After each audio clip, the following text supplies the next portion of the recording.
السلام عليكم ورحمة الله وبركاته. الحمد لله وحده والصلاة والسلام على من لا نبي بعده. وأعوذ بالله من الشيطان الرجيم. بسم الله الرحمن الرحيم. আলহামদুলিল্লাহ, যাবতীয় প্রশংসা গুণগান একমাত্র মহান আল্লাহ সুবহানাহু ওয়া তাআলার জন্য, যে মহান রব্বুল আলামিন আমাদের সৃষ্টি করেছেন, অজস্র নিয়ামত এই পৃথিবীর জমিনে আমাদের দান করেছেন, রহমত দিয়েছেন। দরুদ ও সালাম বর্ষিত হোক প্রিয় নবী জনাবে মুহাম্মদুর রাসূলুল্লাহ সাল্লাল্লাহু আলাইহি ওয়াসাল্লামের প্রতি। আল্লাহুম্মা সাল্লি আলাইহি আল্লাহুম্মা বারিক আলাইহি। সম্মানিত দিনী ভাই বোনেরা, আশা করছি আল্লাহ তাআলার অশেষ রহমতে আপনারা সকলে সুস্থ আছেন, ভালো আছেন। আলহামদুলিল্লাহ, আমরা রমাদান মাসের শেষ প্রান্তে অবস্থান করছি। একটু একটু করে আমরা রমাদান আমাদের জীবন থেকে চলে যাচ্ছে। আল্লাহ সুবহানাহু ওয়া তাআলা রমাদান মাসে অজস্র মানুষকে হিদায়াতের পথে চলার তৌফিক দিবেন, এবং অজস্র মানুষ আছে যারা রমাদান মাস পেয়েও নিজেকে পরিবর্তন করতে পারেনি, নিজেকে এক কথায় যে তার জীবনের কোনো পরিবর্তন ঘটেনি। আজ খুবই গুরুত্বপূর্ণ বিষয় আলোচনা করব। অনেকে আমাকে মেসেজ করছেন যে ভাই শিরিক বিষয়। তা আসলে শিরিকের বিষয়টা আমি হয়তো অনেক অডিয়েন্স, অনেক ফলোয়ার আছেন নতুন, হয়তো তিনি জানেন না। হয়তো আমি সব থেকে বেশি শিরিকের বিষয়ে, বিদআতের বিষয়ে আলোচনা করি।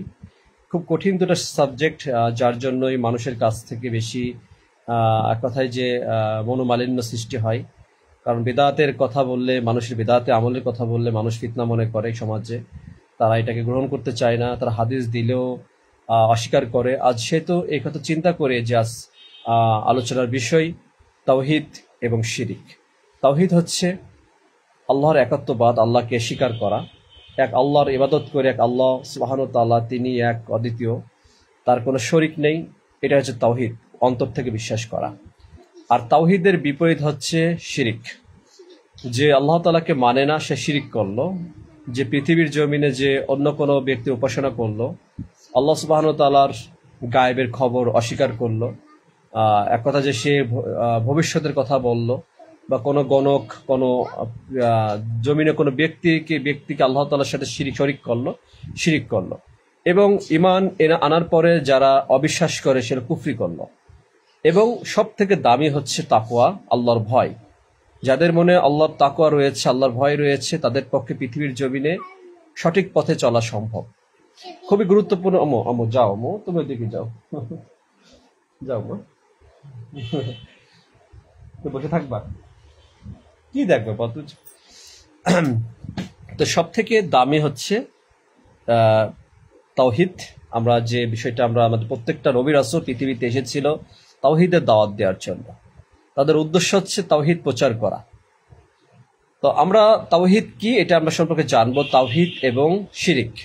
যে তাওহীদের বিপরীত হচ্ছে শিরিক করা। যে তাওহীদ আল্লাহ তাআলাকে এক কথা যে তার অস্তিত্বকে, তার ক্ষমতাকে যে অস্বীকার করবে সে শিরিক করলো এবং কুফরি করলো। সাথে শিরিক এবং কুফরির সমতুল্য পারস্পরিক সম্পর্ক রয়েছে। যে কুফরি করলো সে শিরিক করলো, ঈমান আনা সত্ত্বেও সে অবিশ্বাস করলো, এটা সে কুফরি করলো, শিরিক করলো। আমাদের সমাজে অনেকে দেখা যায় যে রাসূল সাল্লাল্লাহু আলাইহি ওয়াসাল্লাম সহিহ হাদিসকে অস্বীকার করে। এটা হয়তো আপনারা অনেকে দেখেছেন, এটা আমি লক্ষ্য করেছি। এটা দ্বীনের প্রচার করতে গেলে অনেক বিষয় যখন প্রচার করি তখন দেখি যে অনেকে কমেন্ট করে। অনেক ভাই, মুসলিম ভাই নামে পরিচয়, মুসলিম, তারা কমেন্ট করে যে এটা মানি না। সে জানে না যে সে নিমেষে সে ঈমান হারা হয়ে গিয়েছে। যদি কোনো ব্যক্তি এই পৃথিবীর জমিনে যতই ঈমান আমল, যতই নিজেকে দাবি করুক না কেন, যতই সে আমল করুক না কেন, যদি সে আল্লাহ তাআলা কোরআনের আয়াত এবং রাসূল সাল্লাল্লাহু আলাইহি ওয়াসাল্লামের হাদিসকে যদি সে অস্বীকার করে, তাহলে সে শিরিক, এক কথা সে কুফরি করলো এবং সে মুশরিক হয়ে যাবে। সে সঙ্গে সঙ্গে তার ঈমান তা থাকবে না। এর মাঝেও আমি একজনকে একটা দেখেছিলাম, একটা হাদিস, সহিহ বুখারীর একটা হাদিস শেয়ার করার পরে দেখেছি সে কমেন্ট করেছে যে এইগুলো কোথা থেকে আসলো, আমরা কোনোদিন দেখিনি এগুলো তৈরি করা।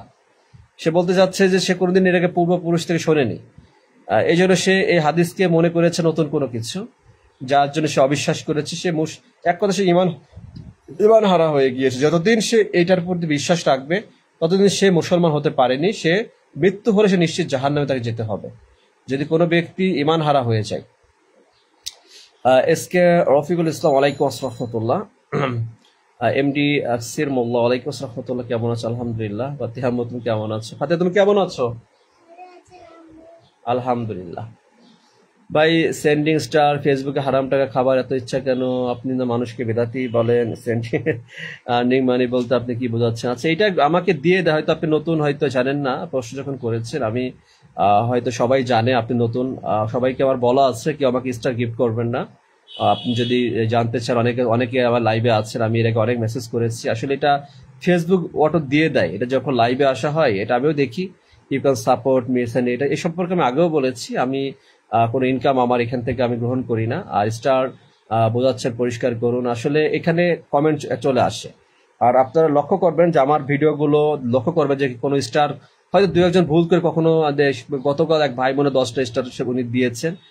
আমার কোনো স্টারের কোনো ইনকাম নেই ভাই। আমি 1 বছর ফেসবুকে আলোচনা করি, আর আমি সবাইকে নিষেধ করি যে আমি দিন প্রচার করি, এর বিনিময়ে আপনারা কিছু দিবেন না। কারণ যারা স্টার গিফট করে তারা তো টাকা দিয়ে কিনে করে, এই জন্য এর বিনিময়ে কিছু চাওয়ার প্রয়োজন নেই, এই জন্য নিষেধ করি। আমার কোনো ইনকাম নেই, এটাই। এই জন্য আসলে ওইটা অটোমেটিক চলে আসে, আমি মাঝে মাঝে ডিলিট করে দিই। তবুও যাক, আপনি যেহেতু প্রশ্ন করেছেন, জানার আছে, অনেক কিছু মানুষ জানে না, বুঝছে না, দূর থেকে হতেই পারে। কেমন আছেন ভাইয়া? এসকে আলহামদুলিল্লাহ। আপনি কেমন আছেন ভাইজান? জানাবেন। আচ্ছা যাক, যেটা বলছিলাম যে খুব গুরুত্বপূর্ণ বিষয়, যে আমরা অনেকেই আমাকে আজকে একটা ভাই একটা কমেন্ট করেছিল যে আপনি যে বিদাত করেন, বিদাত বলেন, বিদাতে আমলগুলো প্রচার করবেন। তা আসলে বিদাতে আমলগুলো প্রচার করলে অনেকে ফিতনা মনে করে, এই জন্য অনেক আমল প্রচার করা সত্ত্বেও মানুষ মানতে চায় না। জি ভাইজান, মোটরসাইকেল জি জি মাশাআল্লাহ, আমি চিনতে পেরেছি, আমি গাইতে ছিলাম। আচ্ছা মাইলাম, আমি আজাক, আল্লাহ তাআলা আপনাকে হেফাজত করুক। মনে আছে আমার ডিউটিতে অবস্থায় আপনি হেলমেট ছিলেন, সম্ভবত বাবু ছিল একজন সাথে, বাচ্চা ছিল যে হয়তো কিছুদিন আগে সম্ভবত। যাক আলহামদুলিল্লাহ, আসলে দিনই ভাই দিনের সম্পর্ক। যাক, আমরা শিরিক এমন একটা বিষয় যে আমরা অবিশ্বাসের জন্য। জি ভাই, সময় তো রফিকুল ভাই দোয়া করবেন, ভালোবাসা রইল। অবশ্যই আল্লাহর জন্য ভালোবাসা থাকবে। এই পথে সবাই থাকতে পারে না, অনেকে টিকে থাকতে পারবে না, যারা দিন বুঝবে না, অনেকেই সরে যায়, অনেকেই ভালোবাসা কিছুদিন থাকে কিছুদিন থাকে না। কিন্তু আমি আসলে চেষ্টা করি, এই যে অনেকে গালি নেগেটিভ, আমাকে অনেকে গালি দিতে আমার মন চায়, কিন্তু আল্লাহর ভয় দিতে পারি না। মানে এমন একটা জীবন, অনেক সময় অনেক কমেন্ট করে, এমন এমন নেগেটিভ মন্তব্য করে, খুব রাগ হয়। কিন্তু কিন্তু চিন্তা করি এটাই তাকওয়া, আল্লাহর ভয়। এটাই আমি আলোচনা করবো ইনশাআল্লাহ। একটু বুঝিয়ে দিই। দলিল লেখক রাশিদ ভাই, মাশাআল্লাহ, জাযাকাল্লাহ খাইরান ভাইজান, শুকরান। আলহামদুলিল্লাহ, আপনারা অনেকে ভালোবাসেন আল্লাহর জন্য। আমার সম্মানিত রফিক ভাই, ভালো লাগে আসলে, আলহামদুলিল্লাহ। আসলে ভুল আমাদের হতেই পারে, কিন্তু আমরা না জেনে কোনটা ভুল কোনটা ঠিক, এটা তো আমরা আগে জেনে যাচাই করবো যে আমি যে একটা কথা বলছি, এই কথাটাকে আবেগ দিয়ে বলছি নাকি বাস্তবে বলছি। অনেকে না বোঝার জন্য অনেকে খারাপ লাগে। যেমন গতকাল বলছি কিছু হুজুর দিয়ে বিদাত চালু হয়। এখন অনেকের কাছে কি আমি কি হুজুরকে ভালোবাসি না, একজন আলেমকে কি এটা কোনো প্রশ্ন হবে যে এটা কোনো চিন্তার বিষয় যে আমি একজন আলেমকে ভালোবাসতে পারবো না, ভালোবাসি না? কিন্তু আসলে যেটা বাস্তব হক কথা, সেটা আমাদের বললে আমরা সচেতন হব। আমরা অনেক কিছু জানি না, বুঝি না, অনেক কিছু হয়। আমরা জানি যে আলেম সব থেকে উত্তম, পৃথিবীতে সব থেকে দামি, তারা সম্মানীয় ব্যক্তি। কিন্তু আলেম দেওয়া জাহান্নাম উদ্বোধন করা হবে। এই দিনকে ধ্বংস করার পিছনে আলেম থাকবে, দিনকে সতেজ রাখার জন্য আলেম থাকবে। একই আলেম পরিচয় দিয়ে পথভ্রষ্ট আলেম থাকবে। এটা আমরা অনেকে হয়তো আবেগ দিয়ে বুঝি না বলে আমাদের আমরা সচেতন যখন করি খারাপ লাগে। হামিদ আফরিন, ওয়ালাইকুম আসসালাম রাহমাতুল্লাহ। জি আল্লাহ তাআলা ইনশাআল্লাহ আল্লাহ তাআলা তাকে সুস্থ দান করুক। বাবুকে দেখেছিলাম আল্লাহ তাআলা সুস্থ দান করুক। আল্লাহ তাআলা সুস্থতা বড় নিয়ামত, অসুস্থতা আল্লাহ তাআলার পরীক্ষা। নিরাশ হওয়া যাবে না, আল্লাহ তাআলা শুকরিয়া আদায় করতে হবে। নবীদের জীবনে এরকম বিপদ আপদ যখন হয়েছে তারা আলহামদুলিল্লাহ বলতো। আলহামদুলিল্লাহ, আল্লাহ তাআলা আমাদেরকে যেমন অবস্থায় রাখবে, অসুস্থ হলেও আলহামদুলিল্লাহ, আল্লাহ তুমি সুস্থ করার মালিক, এই বিশ্বাস আমাদের থাকতে হবে। অনেকের আমরা বলি যে ডাক্তার সুস্থ করেছেন, এটা ভাবা যাবে না। ডাক্তার নিজে অসুস্থ হয়, নিজেও মারা যায়। তা আল্লাহ তাআলা নিজেই রহমতের মালিক, তিনি আমাদের রোগ ব্যাধিতে তিনি আমাদের পরীক্ষা করেন, তিনি একমাত্র সুস্থতা দান করেন। ডক্টর যদি ওসিলা বলেন যাই বলেন, আমাদের কোনোভাবে মন থেকে ভাবা যাবে না এই ডক্টর আমাকে আমার সন্তানকে সুস্থ করেছে, ভালো করেছে, না। আমরা যারা প্রকৃত দিনকে মানবো, আমরা যেন অবশ্যই এই প্রকৃত দিনের পথে চলার চেষ্টা করব, দাঁতের মাড়িতে আঁকড়ে রাখার চেষ্টা করবো। অনেক আঘাত, অনেকের বাধা, অনেক কথা কটূক্তি সম্মুখীন হতে হয় দিনের পথে চলতে গেলে, দিনের কথা বলতে গেলে। আল্লাহর কাছে সবসময় বলি, আল্লাহ আমি যেন জবান থেকে কখনো কোনো মিথ্যা কথা, কোনো বানোয়ার কথা আমার নবী সাল্লাল্লাহু আলাইহি ওয়াসাল্লামের নামে না বলি। আমি যেন এই পৃথিবীর জমিনে হয়তো মানুষের চোখে মনে হয় ভাইরাল হওয়ার মতো, মনে হয় দেখানোর মতো, পোশাক পরে দেখাচ্ছে, অনেকে আসলে নিজেও বুঝি রিয়ার মতো হয়ে যায়, তবুও নিরুপায় হয়ে দিন প্রচার করি। নেশা হয়ে গিয়েছে, ভালো লাগে। যেখানে মানুষ টিকটকে গান বাজনা করে, যেখানে মানুষ সুদ ঘুষ হারাম কাজে নিয়োজিত আছে, ছুটে যাচ্ছে, সেখানে একটু হলে আল্লাহ তাআলার কিছু কথা মানুষকে পৌঁছানোর চেষ্টা করি। আমি জানেন আমি কোনো আলেম না, আমি কোনো পরিচয় দিই না, আমি কোনো মুফতি না, তবুও আমি কোনো ফতোয়া কোনো বিষয় না, কারণ সমস্ত কিছুই কমপ্লিট। এই জন্য বলি যে ফতোয়া না, একটা সুন্নাহ প্রচার করতে গেলে মানুষ ফতোয়া মনে করে, মানুষ কটূক্তি করে, ফিতনা মনে করে। খুব কষ্ট লাগে তখন যে একটা সুন্নাহ প্রচার করতে যে এত বাধা আসে, মানুষকে সঠিক বোঝাতে যে আজ খারাপ হতে হয়, সঠিক দিন পৌঁছাতে গিয়ে শত্রু হতে হয়, কত মানপ্রিয় মানুষকে শত্রু রূপে, এটা হয়ে যাচ্ছে। আল্লাহ তাআলা আমাদেরকে সঠিক বুঝদার হিদায়াত দান করো। যাক, একটু আমি আলোচনার মাঝে যাই। আপনাদের খুবই গুরুত্বপূর্ণ বিষয়, আপনারা এই বিষয়ে অবগত আছেন। আমি যে বিষয়গুলো আলোচনা করছি, আপনারা অধিকাংশ আমার থেকে অনেকে জানেন, জ্ঞানী আছেন, অনেক আলেম আছেন, আপনারা বোঝেন। যারা প্রকৃত দিনের পথে চলে তারা জানে, আর যারা বোঝেন না, আমি চাই যে আপনারা বোঝেন যে আমরা প্রত্যেকটা নবী রাসূল পৃথিবীর জমিনে এসেছিল তাওহীদের দাওয়াত দেওয়ার জন্য। নবী রাসূলের কাজ ছিল, প্রত্যেকটা নবীরা পৃথিবীতে এসেছিল তাওহীদের দাওয়াত দেওয়ার জন্য, কারণ নবীদের কাজ ছিল না হিদায়াত দেওয়া। কোনো নবী রাসূল পৃথিবীতে মানুষকে হিদায়াত দেওয়ার ক্ষমতা অর্জন করতে পারেনি, কোনো ক্ষমতা ছিল না। কোনো নবী রাসূলকে হিদায়াত দেওয়ার ক্ষমতা দেওয়া হয়নি। পৃথিবীতে নবী রাসূল এসেছিল, তার জামানায় তার যে সকল কাওমেরা এসেছিল, তার জাতিরা ওই আমলে তারা কুফরি করত, তারা শিরকে লিপ্ত ছিল, তাদের সৃষ্টিকর্তাকে চিনত না, তারা শিরকে লিপ্ত ছিল। আল্লাহ সুবহানাহু ওয়া তাআলা সেই অন্ধকার জাতিকে আলোর পথে নেওয়ার জন্য নবী রাসূলকে পৃথিবীতে প্রেরণ করেছেন। তারা অনেক কষ্ট, দুঃখ, দুর্দশা, যন্ত্রণা, আঘাত সহ্য করে তাওহীদের দাওয়াত দিয়েছেন। সুবহানাল্লাহ।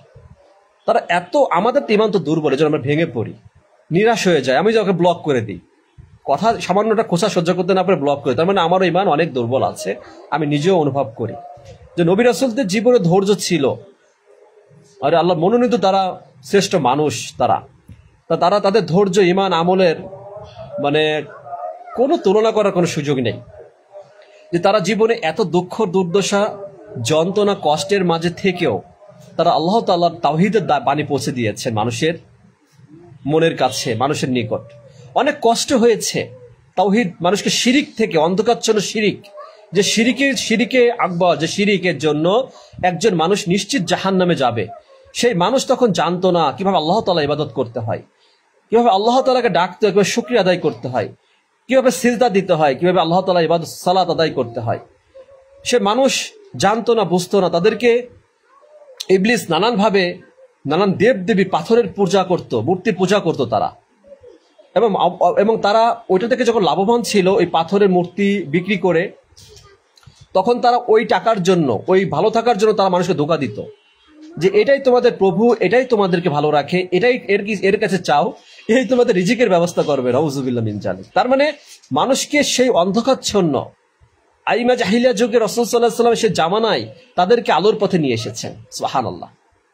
তো আজ আমরা 2000 এই যে জামানা আমরা পেয়েছি, এটা পরিপূর্ণ দিনকে পেয়েছি। আমরা জানি কোনটা শিরিক, কোনটা বিদআত, কোনটা হালাল, কোনটা হারাম আমরা জানি, তবু আমরা মানতে পারি না, কারণ আমাদের মাঝে দিন শিক্ষা নেই, তাই বলেই আমরা মানতে পারি না। আজ যখন আমি যখন মূর্খ, তখন আরেকজন জ্ঞানী ব্যক্তিকে মূর্খ মনে করি। যখন আমি চুরি করি, তখন একজন নির্দোষ ব্যক্তিকে চোর বলি। তা আজ এই জামানায় আমাদের সমস্যা হচ্ছে, আমরা মুসলমান কিন্তু আমরা নামে মুসলমান। আমরা প্রকৃত একজন ব্যক্তি যে কোনো ধর্মে, তার অনেকে ধর্ম সম্পর্কে, একজন সনাতন ধর্মাবলম্বী, তার তো সনাতন ধর্ম সম্পর্কে বুঝতে হবে। অনেক সনাতন ধর্মাবলম্বী দেখেন সেও নিজেও বোঝে না, অনেক খ্রিস্টান বোঝে না, অনেক আমরা যে মুসলমান, আমি যে মুসলমান হয়েছে, আমার যে ধর্মের রীতিনীতি আমি বুঝছি না কেন, তার মানে আমি কেমন মুসলমান হলাম? আমাকে জানতে হবে, বুঝতে হবে, নামে হয়ে কি হবে। তা আমরা যারা মুসলমান আছি আমাদের কোনোভাবে শিরিক করা যাবে না, কুফরি করা যাবে না। কুফরি মানুষ করে, অবিশ্বাস করে। যেমন আপনি যদি কোনোভাবে বলেন, আমি একটু সহজভাবে বুঝিয়ে দিচ্ছি, যেমন অনেক মুসলমান ভাইদেরকে দেখি অনলাইনে বা আমি বাস্তবে দেখি, অবাক হয়ে যাই যে তারা সুন্নাহকে অস্বীকার করে, হাদিসকে অস্বীকার করে। মানে হাদিসকে অস্বীকার মানে সুন্নাহকে অস্বীকার করা। একটা সহিহ হাদিস, ওই বুখারী একটা হাদিস শোনাচ্ছে, সে অস্বীকার করে, সে মানতেছে না, গালি দিচ্ছে। এখন চিন্তা করে দেখেন, যেই ব্যক্তি অস্বীকার করলো, গালি দিল, তার কি ঈমান আছে? নাই। সে নিমেষেই সে কিন্তু মুশরিক হয়ে যাবে। খুব সেন্সিটিভ একটা বিষয়, কিন্তু খুব সূক্ষ্ম একটা বিষয়। যে ব্যক্তি সুদ খায়, এই ব্যক্তি সুদ খেত না যদি তাকওয়া তার ঠিক থাকতো। তাকওয়া হচ্ছে আল্লাহ তাআলার ভয়। আমার যে আলোচনা শেষ পার্টটা হচ্ছে তাকওয়া, আল্লাহর ভয়। আমরা আল্লাহ সুবহানাহু ওয়া তাআলাকে দেখিনি, আল্লাহ তাআলা কেমন আমরা জানি না, তার কথা আমরা শব্দ শুনিনি, কিন্তু আমরা বিশ্বাস করেছি অন্তর থেকে আল্লাহ সুবহানাহু ওয়া তাআলা আসমান জমিন সারা পৃথিবীর জাহান তিনি সৃষ্টি করেছেন। আমাদের অন্ন বস্ত্র বাসস্থান রিজিক সবকিছু তিনি আমাদের দিয়েছেন। তার নির্দেশে গাছের একটা পাতা তার নির্দেশ পালন করে। ফেরেশতারা যে কার্য সম্পাদন করে আল্লাহ তাআলার নির্দেশে, সুবহানাল্লাহ। যে জিবরাইল আলাইহিস সালাম ওহী প্রেরণ করতেন, তিনি আল্লাহ তাআলার নির্দেশে প্রেরণ করতেন। জিবরাইল আলাইহিস সালাম বলেন যে আমার ব্যক্তিগত কোনো ক্ষমতা ছিল নেই, আল্লাহ সুবহানাহু ওয়া তাআলা যখন চায়েন, যখন নির্দেশ করেন, তখন আমি সেটা আল্লাহ রাসূল সাল্লাল্লাহু আলাইহি ওয়াসাল্লামের কাছে ওহীর মাধ্যমে প্রেরণ করেছি। সুবহানাল্লাহ।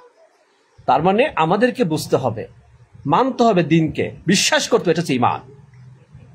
আমি যখন ঈমানের বিপরীতে যাব তখন আমি কুফরি করলাম। আমি যখন অবিশ্বাসী হয়ে যাব তখন কি করলাম? কুফরি করলাম। কুফরি হচ্ছে শিরিক। তাকওয়া একটা মানুষের অন্তর, আল্লাহ রাসূল সাল্লাল্লাহু আলাইহি ওয়াসাল্লাম নিজের দিকে বারবার তাকিয়ে তাকওয়া কোথায়, এদিকে দেখিয়েছে। তাকওয়া এই মনে আল্লাহর ভয়। আল্লাহর ভয় থাকলে ভাই, এই যে আপনারা অনেকে একটা গালি দেন, একটা নিন্দা করে একটা কথা বলেন, একটা কটূক্তি করে একটা কমেন্ট করেন, না করেন, স্বাভাবিক, অনেকে আছেন। আমি ইচ্ছা করলে আপনাকে এই কথার প্রেক্ষিতে একটা গালি দিতে পারি। আমিও আপনাকে, আমি এমনও হয়েছে, বিশ্বাস করেন, আল্লাহি, রমাদান মাস, আল্লাহি, আল্লাহর কসম, আমি ওই কথার প্রেক্ষিতে রাগ হয়ে আমি একটা গালি না, কিন্তু একটা কথা লিখেছি। কিন্তু আমি হঠাৎ করে চিন্তা করেছি যে এই কথাটা যদি ওই ভাই দেখে, সে তো কষ্ট পাবে। আমাকে না ছোট করলো, আমাকে অপমান করলো, আমাকে লাঞ্ছিত করলো, আমাকে কষ্ট দিল, কিন্তু আমার এই কমেন্টটা দেখলে সে তো কষ্ট পাবে। আমি সঙ্গে সঙ্গে ডিলিট করেছি। হয়তো কখনো ভুল হয়ে গিয়েছে, আস্তাগফিরুল্লাহ, আমি ক্ষমা চাই, অনেক সময় পারি না, মানে এমন মনে হয় কষ্ট, এটা ইবলিসের ধোঁকা। তা আমি কখনো কমেন্ট করে আবার ডিলিট করে দিয়েছি, তাহলে সে কষ্ট পাবে। দেখেন, এই যে চিন্তাটা কিন্তু আল্লাহর ভয়, তাকওয়া। এই যে শরীরটা জুব্বা পরা, আমার কাছে জুব্বাটা ঈদ উপলক্ষে, কিন্তু ঈদের দিন ডিউটি হবে, আমাদের পুলিশের তো চাকরি। ওই কতবার ঈদের রমাদান, এই ঈদ করেছি, ঈদের নামাজ পড়েছিলাম পুলিশের পোশাক পরে, নাইট ডিউটি ছিল সকালে। এইবারও হয়তো সুযোগ, হয়তো বা সেরকম মনে হচ্ছে ডিউটি পড়বে। তো এই যে দেখেন, ঈদ উপলক্ষে এখনো সেই জীবন নিয়ে ছোটবেলা যে ঈদের পোশাকটা উঠিয়ে রাখবো। যাক, আসলে এই যে পোশাকটা পরেছি, আমার কাছে মাশাআল্লাহ নতুন পোশাক, সুন্দর লাগছে, খুবই সুন্দর। মানে যদি বাস্তবে অনেক সুন্দর, জুব্বাটা অনেক সুন্দর, মাশাআল্লাহ সুন্দর, আমার লেবাসে সুন্দর লাগছে। কিন্তু অন্তরে আল্লাহ তাআলার ভয় নেই, তাকওয়া, অন্তর সুন্দর না, তাহলে কি হবে? এই পোশাকের লেবাস সুন্দর হয়ে কি হবে? যাদের মনে তাকওয়া, যাদের সঠিক নেই, তারাই পথভ্রষ্ট, তারাই ভুল পথে আছে। আর যদি আমাদের তাকওয়া ঠিক থাকতো, তাহলে আমরা সুদ খেতাম না, ঘুষ খেতাম না, হারাম উপার্জনের পিছনে ছুটতাম না, মানুষকে গালি দিতাম না, কষ্ট দিতাম না, হক নষ্ট করতাম না, জুলুম করতাম না, অত্যাচার করতাম না, শিরিক বিদআত করতাম না। কারণ আমাদের আল্লাহর ভয় নেই। আল্লাহর ভয়টাকে কিভাবে জাগ্রত করব? আমরা ঈমান যে এনেছিলাম, বলেছি লা ইলাহা ইল্লাল্লাহ। আমরা যে ঈমান যে এনেছিলাম, বলেছিলাম লা ইলাহা ইল্লাল্লাহ, মুখে বলেছিলাম, কিন্তু অন্তরে কি বিশ্বাস করেছিলাম এবং সেটাকে বাস্তবায়ন করেছিলাম? যদি ওই ঈমান ঠিক থাকতো, তাহলে তাকওয়া ঠিক থাকে। খুব গুরুত্বপূর্ণ একটা বিষয় যে আমরা হয়তো অনেক কথা বলতে পারি, সামাজিক যোগাযোগ মাধ্যম এমন একটা জায়গা, দূর থেকে অনেক কথা বলা যায়, একটা কথা না বুঝে একটা মন্তব্য করা যায়, সহজ একটা গালি খুব সহজে দেওয়া যায়, মানুষকে অপমান করা যায়, ছোট করা যায়। আর আমরা যারা দিনের কথা বলি, আমাদের এটা সব থেকে সম্মুখীন হতে হয়। যারা গান বাজনা করে, নাটক সিনেমা করে, কমেডি করে, বউ বাচ্চা কাপল ব্লগ করে, এরা কিন্তু কটূক্তি শিকার হয় না খুব একটা, দেখবেন এদের কমেন্টে, কারণ তাদের অনুসারী বেশি। কিন্তু আমরা যখন এই পথে কথা বলি, কারণ আমাদের সংখ্যা খুব কম, কারণ অধিকাংশ মানুষই যেহেতু নামধারী মুসলমান এই সমাজে, তারা হয়তো নিজেকে মুসলমান দাবি করে, কিন্তু ইমান না বুঝা, ইমান মজবুত নেই বলেই, দিন না বুঝার কারণে, শিক্ষা না থাকার জন্যই সে সুন্নাহকে ফিতনা মনে করে। সুন্নাহকে যদি কেউ ফিতনা মনে করে, সে কুফরি করলো, সে কি করলো? সে অবশ্যই ইমান হারা হবে। যখন একটা সুন্নাহকে আপনাকে আমি যখন হাদিসের রেফারেন্স দিব, সই বুখারী, সই মুসলিম, আবু দাউদ, তিরমিজি, ইবনে মাজাহ, নাসাই, যে কোনো হাদিস, সহি হাদিস যেটাকে সনদে সহি। আমাকে অনেকে প্রশ্ন করে শুধু সহি বুখারী, সহি মুসলিমই সহি, এছাড়া কি কোনো মানেন না? কেন মানবো না? যেটা অবশ্যই সহি হাদিস, সেটা গ্রহণযোগ্য, সেটা অবশ্যই মানবো। তো যেটা ইখতিলাফ, সেটা অস্বীকার করা, কিন্তু উভয়টাই মানতে হবে। যেটা ইখতিলাফ থাকবে উভয়টাকে গ্রহণ করতে হবে, কিন্তু একটাকে বাদ দেওয়ার কোনো সুযোগ না। অনেকে বোঝে না ইখতিলাফের ক্ষেত্রে। কিন্তু যখন একটা সহি বুখারীর একটা সহি হাদিস, যে হাদিসটা সহিভাবে বর্ণনা করা হয়েছে, যেমন মাঝে আপনারা দেখেছেন, একটা উদাহরণ দিই, মনে কিছু করবেন না। এই যে ঘোড়ার মাংসের ব্যাপারে, গোস্তের বিষয়ে অনেকের কিন্তু একটা মতামত, নেগেটিভ পজিটিভ ঝড় ছিল। কেউ এটাকে হারাম বলেছেন, ইমাম বলেছেন, কিন্তু দেখেন হাদিসের বর্ণনায় এটাকে হারাম বলার কোনো সুযোগ ছিল না। এখন একটা বিষয় খেতে খুব মজা, অনেক সুস্বাদু, কিন্তু এটা হারাম, তাই বলে কি আমি খাবো? না, কখনোই না, পসিবল না, এটা কখনোই সম্ভব না। যে হারাম যতই মিষ্টি হোক, বিদাত যতই মধুর হোক, যতই মনে হয় না কেন এটা অনেক নেকি হবে, এটা করা যাবে না।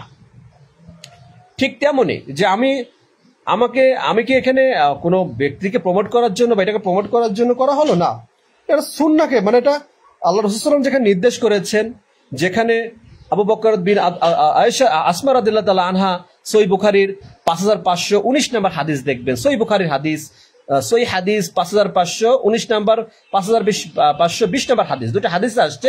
আল্লাহ রাসূল সাল্লাল্লাহু আলাইহি ওয়াসাল্লাম খাইবারের যুদ্ধে সাহাবাদেরকে নির্দেশ দিয়েছেন, তোমরা খাও, গাধার গোশতকে নিষেধ করেছেন। ওটা তো যুদ্ধের ক্ষেত্রে। আর যুদ্ধ ছাড়া আসমা রাদিয়াল্লাহু তাআলা আনহা বলছেন যে আমরা রাসূল সাল্লাল্লাহু আলাইহি ওয়াসাল্লামের জামানায় নহর করেছে, জবাই করেছে ঘোড়া, আমরা খেয়েছি। তাই বলে কি আসমা রাদিয়াল্লাহু তাআলা আনহা হারাম খেয়েছেন? আপনি না আমাকে খোঁচা দিয়ে বলেন কুকুরের গোস্ত, শুকুরের গোস্ত, মানুষের গোস্ত খাও হারাম, তুমি সেটা খাও, গালি দিচ্ছেন, কিন্তু আপনি কি তার কথা বলবেন তিনি হারাম খেয়েছেন? এটা হচ্ছে ঈমান অনেকে না বোঝার জন্য আমরা বুঝছি না। আস্তাগফিরুল্লাহ। যাক, ওটা প্রসঙ্গ বাদ। আমরা দিনকে না বোঝার জন্য কোনটা ঠিক কোনটা বেঠিক, এজন্য ঈমান হারা হয়ে যায়। আমি যখন আপনাকে একটা সুন্নাহ প্রচার করছি, এই সুন্নাহটা আমি প্রচার করছি কিভাবে? এটা কি কোনো জেনারেল বইতে পেয়েছি? এটা আমি কোরআন বা হাদিস থেকে পেয়েছি। কারণ আমার অভিজ্ঞতা 5টি বছর, 6 বছরে পা রেখেছে। এই 6 বছর আমি প্রচুর শ্রম দিয়েছি। এই এসএসসি ইন্টারমিডিয়েট যারা তারা কয় বছরে পড়াশোনা করে বলেন? যারা এসএসসি পাস করে 2 বছর 9-10 এর সাবজেক্ট পড়ে, গোল্ডেন প্লাস পাই। আমি 5 বছর দিনের পড়াশোনা করেছি। যদি বলেন কেমন পড়েছেন, কোন মাদ্রাসায় পড়েছেন, কোন ইউনিভার্সিটিতে পড়েছেন, না ভাই, ইউনিভার্সিটি মাদ্রাসায় না পড়লেও আপনি যে ইউনিভার্সিটি থেকে যে শিক্ষা অর্জন করেছেন, যেভাবে করেছেন, যেটা সঠিক, আমি সেটাই গ্রহণ করেছি যাচাই বাছাই করে। কিন্তু পার্থক্য এখানে, যেমন আপনি অনারেবল আরবিতে কথা বলতে পারেন, কিন্তু আমি পারি না। আমার দুর্বলতা বা আমার ব্যর্থতা হচ্ছে এখানে। আমার ব্যর্থতা হচ্ছে আপনার সার্টিফিকেট আছে মুফতি মাওলানা, কিন্তু আমার নেই। কিন্তু প্রশ্ন আসে, আপনি কি ফতোয়া দিতে পারেন? আপনি তো মুফতি না। একটা প্রশ্ন কিন্তু আপনারা অনেকেই দিনী ভাই বোন করতে পারেন, করেন, দেখি প্রশ্নগুলো আসে। আচ্ছা, আমি একটা সুন্নাহ প্রচার করছি, সেটা জানাচ্ছি, এটা ফতোয়া না। এটা আপনাকে বুঝতে হবে। ফতোয়া কোনটা? নতুন কিছু তৈরি করা, এটা হচ্ছে ফতোয়া। যেটা সাহাবারা রাসূল সাল্লাল্লাহু আলাইহি ওয়াসাল্লাম জামানা থেকে হাদিস গ্রন্থ দ্বারা প্রমাণিত। আমাদের সমাজে যারা প্রসিদ্ধ আলেমের দিন যারা আছেন, স্কলার, তারা যেটা সম্মতি দিয়েছেন, ওইটাকে প্রচার করা। এটা কি ফতোয়া আমার থেকে ফতোয়া, নাকি আলেম থেকে ফতোয়া আমি দিচ্ছি? এটা বোঝার আছে। এখন যখন আপনাকে আমি একটা সুন্নাহ প্রচার করলাম, তখন আপনি এটাকে গ্রহণ করলেন না, বা এটা বিদাত, আপনি গ্রহণ করলেন না। আপনি বললেন কি ফতোয়া দিবেন না, ফিতনা সৃষ্টি করেন। আপনি শুধু ফিতনা, আমি যে বিদাত করি, আমি কি বিদাত হিসেবে কি আপনাকে গালি দিচ্ছি? না। বিদাত কি এটা গালি? অনেকে বোঝে না বিদাত কি জিনিস, মনে করেন আমরা গালি দিয়েছি। বিদাত হচ্ছে নিকৃষ্ট একটা কথা। গালির থেকে পৃথিবীর জমিনে এর থেকে নিকৃষ্ট কথা থাকতে পারে না। বিদাত এত নিকৃষ্ট কথা, বুঝে দেখেন তাহলে এর থেকে জঘন্য কথা বলা হয়েছে। বিদাতি, আপনি বিদাতি, এই কথাটা কেন বললাম? কারণ যখন আপনাকে সুন্নাহ বলা সত্য আপনি গ্রহণ করলেন না, আপনি বিদাত গ্রহণ করলেন, তখন আপনাকে বিদাতি বললাম, আপনার খারাপ লাগলো। আপনি কি পারতেন না ওই বিদাতটাকে সরে নিজেকে বিদাত মুক্ত করতে? তাহলে আপনি আমাকে বুঝতে পারতেন।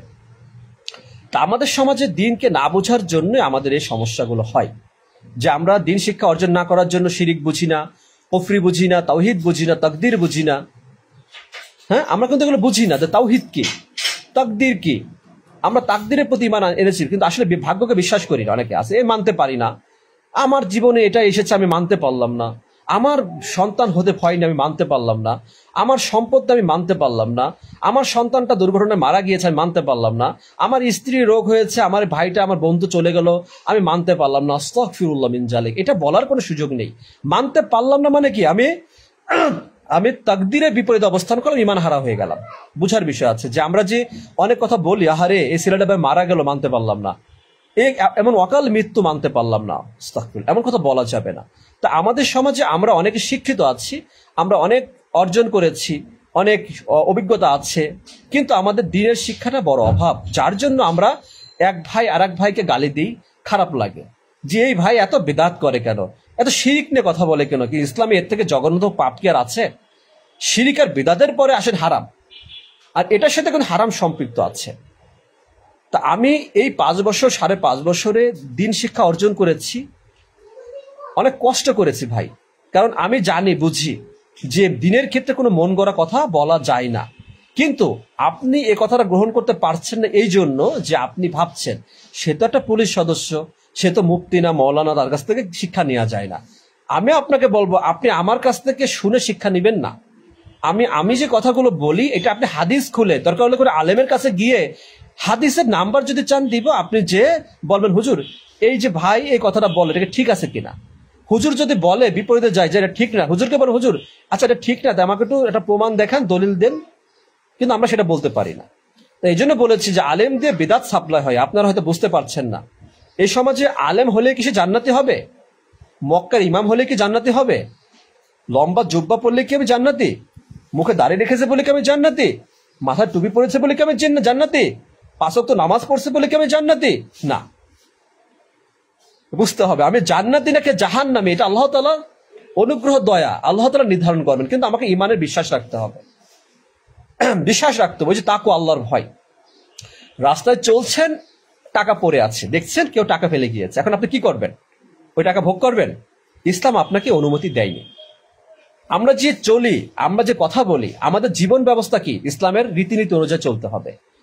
এই যে পৃথিবীতে আমরা যে অহংকার করে গর্ব করে আমার অনেক সম্পদ আছে, বাবার অনেক ধন সম্পদ আছে, বিলাসিতা জীবনে কষ্ট বুঝিনি, এই যে কথাগুলো বলে, আসলে কি আমার বলে দুনিয়াতে কিছু আছে? বাবার কিছু আছে, দাদার কিছু ছিল, পূর্বপুরুষ না, কারো কিছুই নেই। এই পৃথিবীর জমিনে কোনো কিছু আমার না। এটা ইমানের বড়টা খুঁটি চিন্তা করে দেখা যায়, সবকিছু আল্লাহ সুবহানাহু ওয়া তাআলার। আজ আমি নরম গদিতে বসে আছি, এটা কি আমার আমার আমার সম্পদ না, তা আল্লাহ তাআলা আমাকে পরীক্ষা করছেন।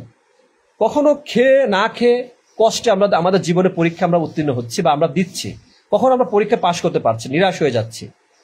অবৈধ টাকা চারপাশে ছড়াছড়ি থাকে, মানুষকে নানাভাবে, যেমন আমরা যারা পুলিশে চাকরি করি, নানানভাবে টাকা উপার্জন করা যায়, নানানভাবে মানুষের কাছ থেকে নেওয়া যায়।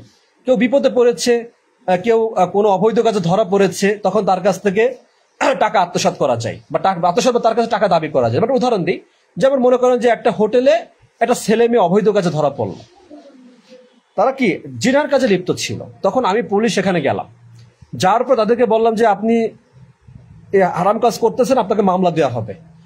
তখন মামলার ভয়ে সে আমাকে বলছে স্যার মামলা দিয়েন না, আমাকে একটু বাঁচান। তারা বলছে ঠিক আছে আপনি আমাকে এই টাকাটা দেন, আপনাকে আমি ছেড়ে দিচ্ছি। তার মানে কি হারাম উপার্জন করলো। এই যে আমি তাকে অবৈধ কাজে তাকে আমি সহযোগিতা করলাম বা তাকে আমি ছেড়ে দিলাম, টাকার বিনিময়ে ওই নিকৃষ্ট কাজের বিনিময়ে টাকা উপার্জন করলাম, হয়তো 20,000 50,000 টাকা বা 1 লাখ টাকা হতে পারে। এই 1 লক্ষ টাকা উপার্জন করার পরে এই টাকাটা কার জন্য ব্যয় করা হলো? কোথায় ব্যয় করলাম আমরা? নিশ্চয়ই স্ত্রীর সন্তানের পিছনে, পরিবারের পিছনে। এই যে সম্পদটা আমি অবৈধ টাকা পরিবারের পিছনে খরচ করলাম, কিছুদিন পরে যে আমার কিডনি লিভার নষ্ট হবে না, আমি যে বিপদগ্রস্ত হব না, আমার যে সম্পদের ভিতরে আল্লাহর অভিশাপ, মানে এক কথা লানত সৃষ্টি হবে না ফেরেশতাদের, এটা কিভাবে বুঝলেন? অবশ্যই এটা বাস্তবে এটা হচ্ছে, কিন্তু আমরা অনুভব করতে পারছি না যে আমি অবৈধ টাকা উপার্জন করেছি জীবনটা ভরে। একদিন এমন রোগ হয়েছে লক্ষ লক্ষ টাকা লাগবে, ডাক্তার বলেছে কোটি টাকা 50 লক্ষ টাকা লাগবে চিকিৎসার জন্য, তাও কিন্তু টাকায়ও মানুষ সুস্থ হতে পারছে না, অবৈধ টাকা। যেমন যমুনা গ্রুপের মালিক করোনা মহামারীর সময় দেখেছেন, বাঁচার জন্য লাস্টে চাইনার ডক্টরকে বলতে আমার সব সম্পদ অর্ধেক দিয়ে দিব, আমাকে বাঁচান, কি পেরেছে? মৃত্যুর কাছে সবাই দুর্বল। তা আমরা কখন কার মৃত্যু হয়ে যাবে কেউ জানি না।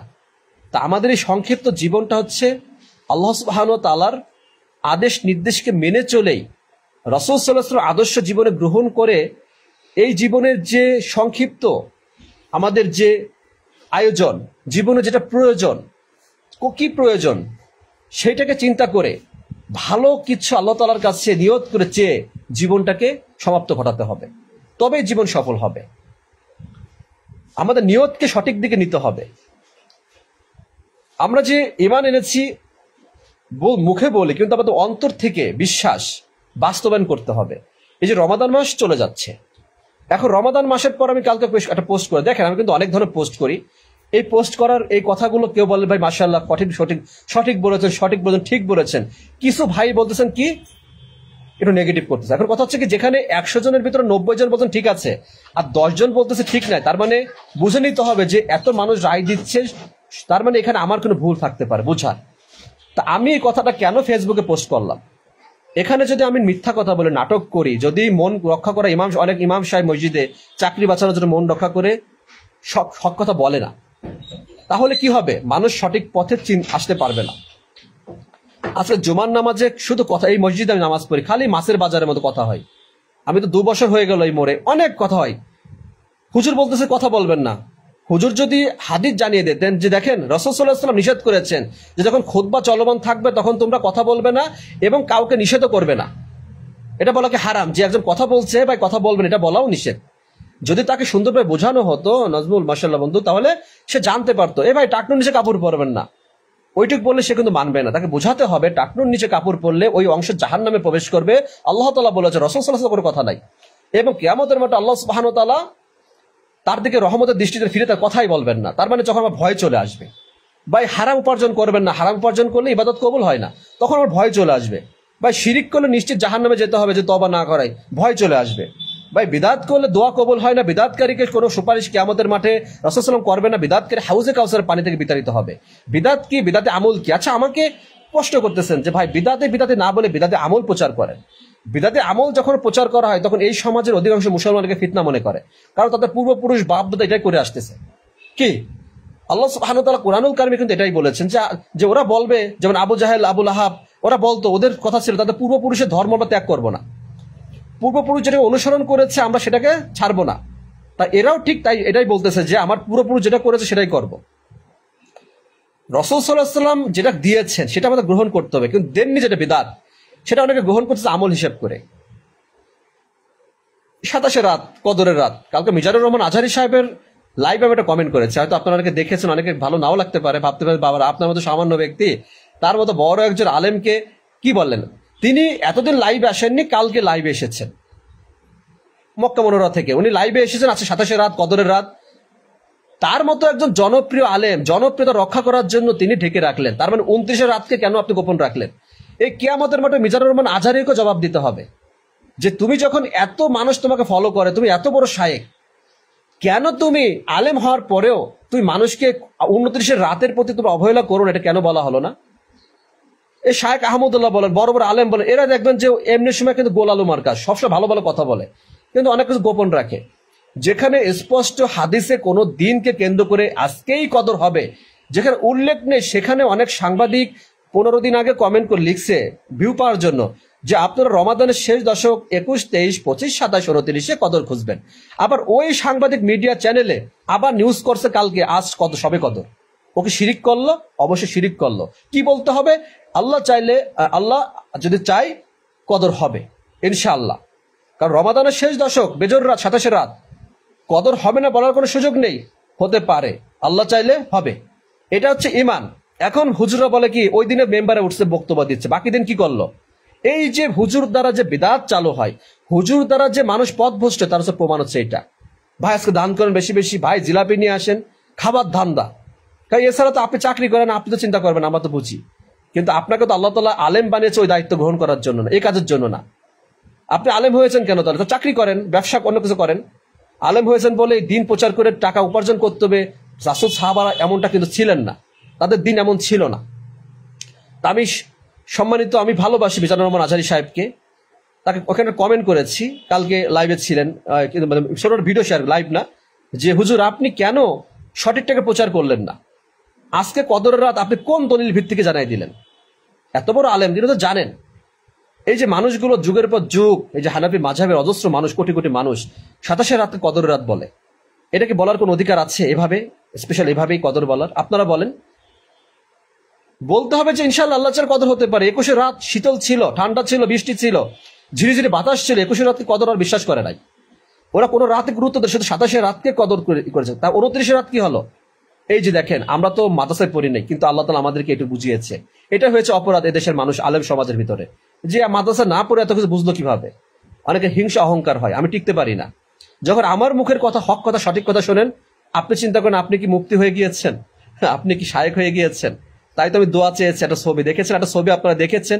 আমি পূর্বের কোনো ছবি আমি শেয়ার করা আমাকে অনেকে নিষেধ করেছিল, আমি করিনি। তারপরে অনুপ্রেরণা কখনো কখনো চিন্তা করি, আমার একটা ছবি আমি শেয়ার করেছি আজ থেকে 6 বছর 8 বছর আগে, এটা 2018 সালে। আমার কি জীবন ছিল যারা দেখেছেন, তাই বলেছিল দোয়া করে যেন শায়েক হতে। অনেকে আমাকে শায়েক বলেন, কেউ মুক্তি বলতে পারেন, অনেকে ব্যঙ্গ করেন, করে দেখি মজা করে।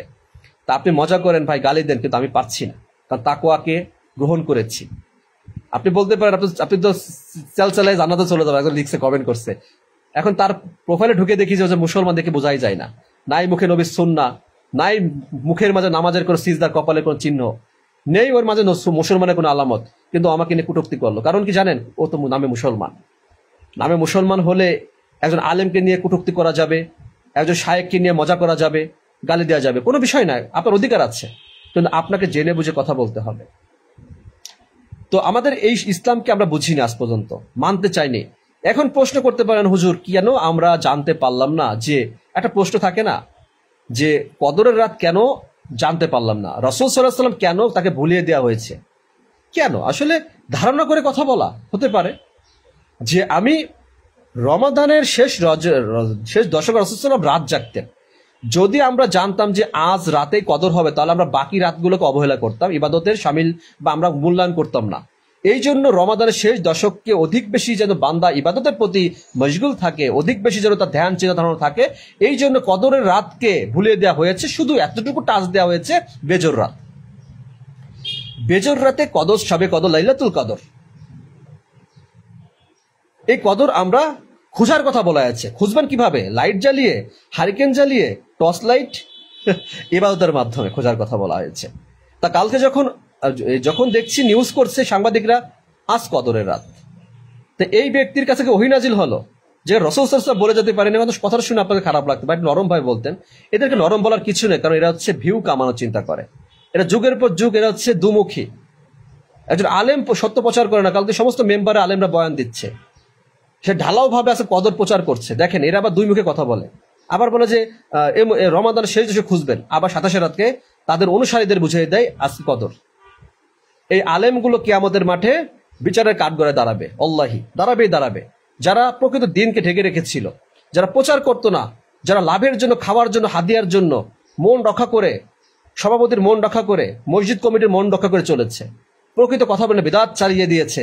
কিন্তু এটা বিদাত মুসলমানকে বলেনি, কয়েক বিদাত, কুল্লু বিদাতিন দলালা, কুল দলালাতিন ফিন্নার।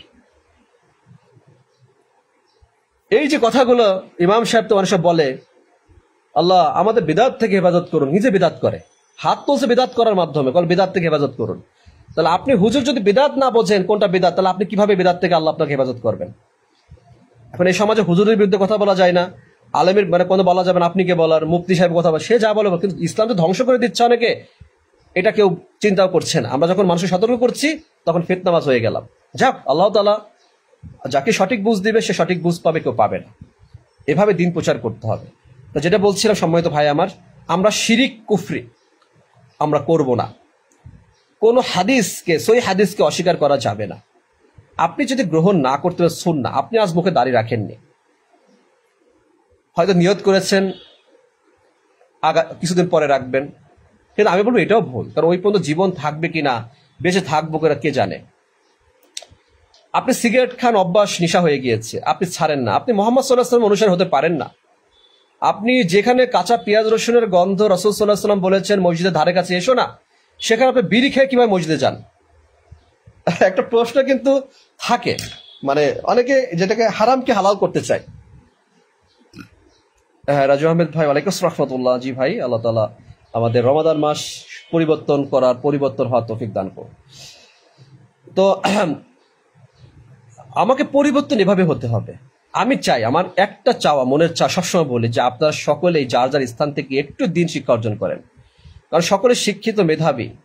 জীবনটা মৃত্যুর পরে আজ স্ত্রী, সন্তান, বউ, বাচ্চা, পরিবার, কত মানুষ চারপাশে আছে। বন্ধু আয় আয় চল, আয় রেস্টুরেন্ট আয়, তোকে খাওয়াবো, আয় বন্ধু চার দাওয়াত, রাত 2টার সময় চলে আয়, বন্ধু চল ট্যুরে যাই, চল কাশ্মীরে যাই, দেখ এতে যাই, অনেক কিছু আছে, শ্রীমঙ্গল যাই, চল বন্ধু ট্যুরে যাই, চল বন্ধু বান্ধব, কত দুনিয়ার জীবন আনন্দ উপভোগ করি আমরা। কিন্তু আমাদের ইমান, আমল, সালাত ঠিক আছে কিনা? যে আমি যখন ইমান এনেছি, আমার প্রথম কাজ সালাত আদায় করা। রমাদান মাসে 30 দিন নামাজ পড়লাম, রমাদান শেষ, এখন আর মসজিদে গেলাম না। আপনি যে অভিনয় নাটক করলেন আল্লাহ তাআলার কাছে, আল্লাহ তাআলা আপনাকে ধ্বংস করে দিবে নিমেষেই, এই নাটক করার জন্য। আপনি 1 মাস দাঁড়িয়ে রেখেছেন, রোদ রোদ পড়ে গিয়েছেন, আমি একটু আলোটা একটু করে দিচ্ছি।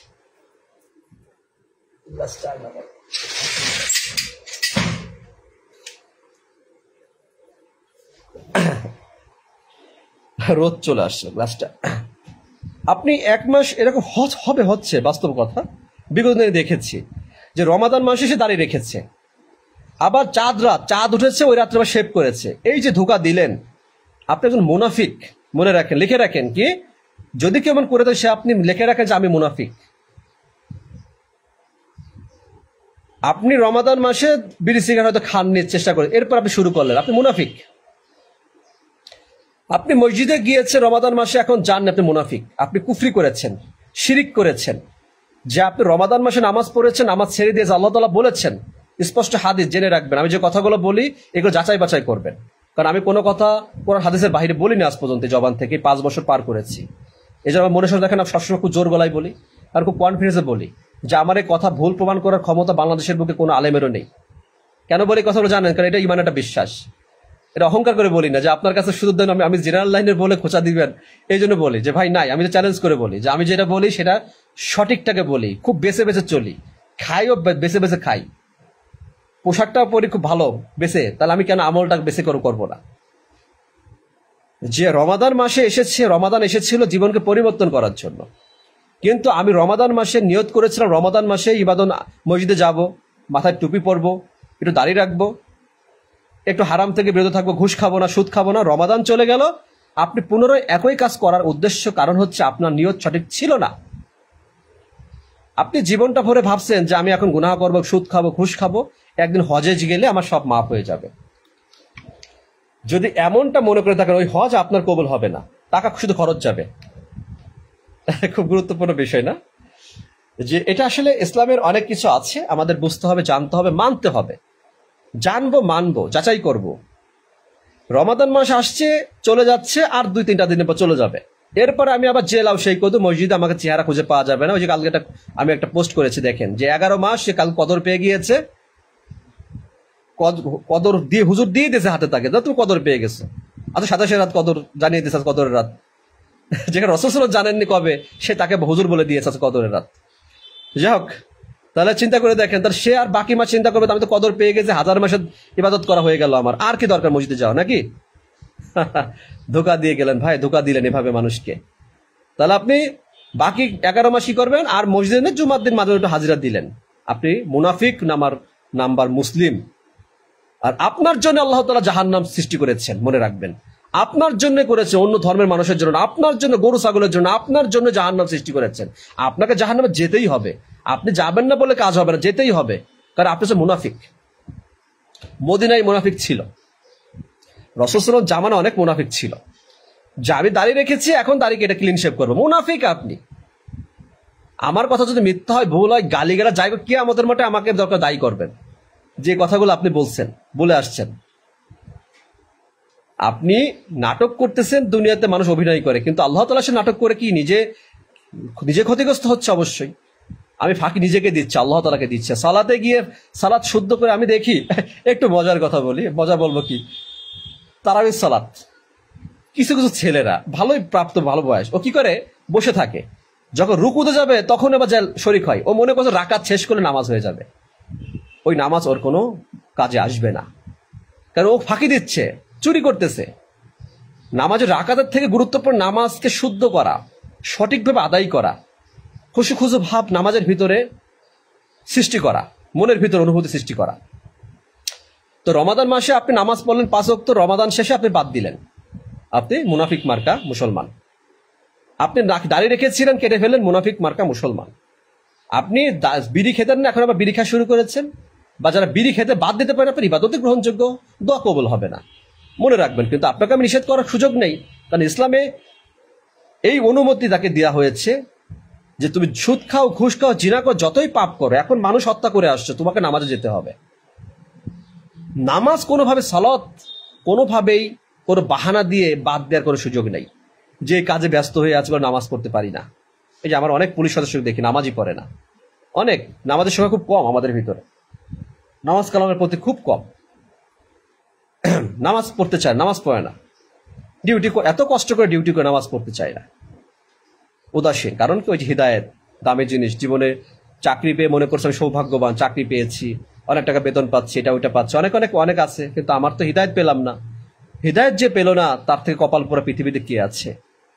যার জীবন পরিবর্তন হলো রমাদান মাসে, তার থেকে বড় দুর্ভাগা হতভাগা কে আছে? সে ধ্বংস হোক, যে রমাদান মাসে নিজেকে পরিবর্তন করতে পারেনি। তা আমাদের তাকওয়া, আল্লাহর ভয়কে জাগ্রত করতে হবে। যদি তাকওয়া ঠিক থাকে, তা রমাদান মাসের যে অভ্যাস আমাদের হয়েছে, যদি এই রমাদানের পরে অভ্যাসটা ঠিক থাকবে। আপনি সুদ, ঘুষ, হারাম উপার্জন, গালিগালাজ, নিজেকে যেমন আমরা রমাদান সারাদিন সিয়াম থাকা অবস্থায় জবানকে হেফাজত করেছিলাম, তা বাকি মাসগুলো জীবনটা কি করবেন? জবানকে ছেড়ে দিবেন? রমাদান মাসে শুধু খেবেন না, সারা জীবনের জন্য একটা অভ্যাস। কারণ রমাদান আমাদের জন্য প্র্যাকটিস। যেন খেলোয়াড় প্লেয়াররা দেখেন আগে প্র্যাকটিস করে, অনুশীলন করে, ঠিক রমাদান হচ্ছে আমাদের জীবনে একটা প্র্যাকটিস, যে আমার জীবনটা আগামী দিনে 11টা মাস আমি এই অভ্যাসে আমি পরিণত করব। আমি সালাত আদায় করব। রাসূল সালাত শুদ্ধ, অনেকে সালাত শুদ্ধ হয় না আপনারা শুদ্ধভাবে আদায় করো। আমার কিছু ভিডিও নামাজের, আমি বেশ কিছু ভিডিও আছে, যদি পারেন দেখে নেবেন। আবার অনেক আলেমের অনেক ভিডিও আছে শুদ্ধভাবে সালাত আদায় করা, কি ভুলগুলো হয়, হয়তো আগামীতে আমি আরো দেখাবো। শুদ্ধভাবে সালাত আদায় করা, কিভাবে শুদ্ধ, আমি আগামী লাইভে শুদ্ধ সালাত আদায় করার অনেক আগে আলোচনা করেছি, অনেক করেছি, আবারও করবো ইনশাল্লাহ। প্র্যাকটিক্যাল দরকার হলে একটু দূর থেকে লাইভে দেখিয়ে দিব যে কিভাবে দাঁড়াবেন, এটা ইনশাল্লাহ দেখানোর চেষ্টা করবো। শুদ্ধভাবে সালাত, আমরা অনেকে জানি না যে আমার নামাজ সঠিক হচ্ছে কিনা। নামাজ পড়ছি, যে নামাজ জীবন পরিবর্তন করতে পারে না, সে নামাজ কি নামাজ? যে নামাজ শুদ্ধ হয় না। ও যে ঠিক নাই, নামাজ ঠিক হবে কিভাবে? নামাজ যদি শুদ্ধ হয়, আপনার জীবন পরিবর্তন হবে। তা আমরা ভাই অবশ্যই এটাই বলবো, অন্তর আল্লাহ তাআলা ভয়কে জাগ্রত করেন। মনে রাখবেন, পৃথিবীর জমিনে আমি যে অপরাধ করছি, গুনাহ করছি, পাপ করছি, কেউ দেখছে না, আল্লাহ তাআলা দেখছেন। আমাদের দুই গায়ে দুইজন লেখক ফেরেশতা আছেন, তারা লিখছেন। ভালো মন্দ উভয়টা আমাদেরকে নোট করা হচ্ছে। এটা মনে রাখেন, মৃত্যুকে অধিক স্মরণ করে যখন তখন আমার নিঃশ্বাসটা ফুরিয়ে যাবে। কত সময় পৃথিবীর জমিনে আছে আমি জানি না। আজ মানুষকে কষ্ট দিচ্ছি, আঘাত দিচ্ছি, হারাম উপার্জন করছি, সুদ খাচ্ছি, ঘুষ খাচ্ছি, মানুষের ক্ষতি করছি, গীবত করছি, চগলখড়ি করছি। কাল যদি আমার মৃত্যু হয়ে যায়, তাহলে এই অপরাধের জন্য আমাকে জাহান্নামে যেতে হবে। এই চিন্তাটাই, ভয়টা, আল্লাহর ভয়টাকে জাগ্রত করে। তাকওয়া এটা সব থেকে দামি। রাসূল সাল্লাল্লাহু আলাইহি ওয়াসাল্লাম বারবার দেখে, তাকওয়া কোথায়? এইটা তাকওয়া হচ্ছে ভিতরে, এই পোশাকে না, আমাদের অন্তরের ভিতরে। তাকওয়া আল্লাহর ভয়কে জাগ্রত করেন। আপনি যে কর্মকর্তা হন না কেন, কর্মচারী হন না কেন, যত সম্পদের মালিক হোক না কেন, আপনার জায়গা আপনি সঠিক থাকতে পারবেন, হালাল পথে চলতে পারবেন ইনশাআল্লাহ। সুতরাং আমরা যেন শিরিক, কুফরি থেকে নিজেদেরকে, বিদআত থেকে নিজেকে সরিয়ে রাখি। আমরা রাসূল সাল্লাল্লাহু আলাইহি ওয়াসাল্লাম বেশি ইমানদার নিজেকে না বানিয়ে ফেলি, নিজেকে না ইমানদার মনে করি। তার আমল করে মানুষ জাহান্নামে যাবে এর কারণে। আল্লাহ সুবহানাহু ওয়া তাআলা আমাদেরকে সঠিক বুঝ দান করুন। আল্লাহ সুবহানাহু ওয়া তাআলা যেন আমাদের প্রকৃত দিন বোঝার তৌফিক দান করুন। আল্লাহ সুবহানাহু ওয়া তাআলা আমাদের প্রত্যেককে দিন শিক্ষা অর্জন করার তৌফিক দান করুন। আল্লাহ সুবহানাহু ওয়া তাআলা আমাদেরকে সুন্দর একটা মন, সদাচরণ, দামি, সব থেকে উত্তম আচরণ করার, মানুষের সাথে উত্তম আচরণ ব্যবহার করার তৌফিক দান করুন। আল্লাহ তাআলা আমাদেরকে মৃত্যুর পূর্বে প্রকৃত ঈমান নিয়ে মৃত্যু স্বাদ গ্রহণ করার তৌফিক দান করুন। রমাদান মাস চলে যাচ্ছে জীবন থেকে, আল্লাহ যেন আমাদের পরিবর্তন করেন। আমরা যেন রমাদান মাসে শিক্ষা, এই রমাদান মাসে ত্যাগ শিকার আমরা যেন সারাটা জীবন ধরে রাখতে পারি। আল্লাহর ভয়ে আমরা সারাদিন মুখে কোনো কিছু স্পর্শ করিনি, আমরা যেন আল্লাহর ভয়ে সারাটা জীবন সুদ, ঘুষ, হারাম থেকে দূরে সরে থাকি। আল্লাহ তাআলা আমাদের উত্তম পুরস্কার দান করবেন কিয়ামতের মাঠে। প্রিয় ভাই, চিরস্থায়ী জান্নাত, চিরস্থায়ী জান্নাত, চিরস্থায়ী জান্নাত। সুবহানাল্লাহ। চিরস্থায়ী জাহান্নাম বড়ই ভয়াবহ, কঠিন, বড় কঠিন আগুন। নিঃশেষ এই কষ্ট সহ্য করার মতো ক্ষমতা পৃথিবীর জমিনে নাই, যন্ত্রণা। আল্লাহ তাআলা আমাদের জাহান্নামের আযাব থেকে হেফাজত করুন। আল্লাহ সুবহানাহু ওয়া তাআলা আমাদের প্রত্যেককে জান্নাতুল ফিরদাউসে যাওয়ার তৌফিক দান করুন। আমিন। সুবহানাকা আল্লাহুম্মা রাব্বানা বিহামদিকা আশহাদু আল্লা ইলাহা ইল্লা আনতা আস্তাগফিরুকা ওয়া আতুবু ইলাইক। আসসালামু আলাইকুম ওয়া রাহমাতুল্লাহি ওয়া বারাকাতুহু।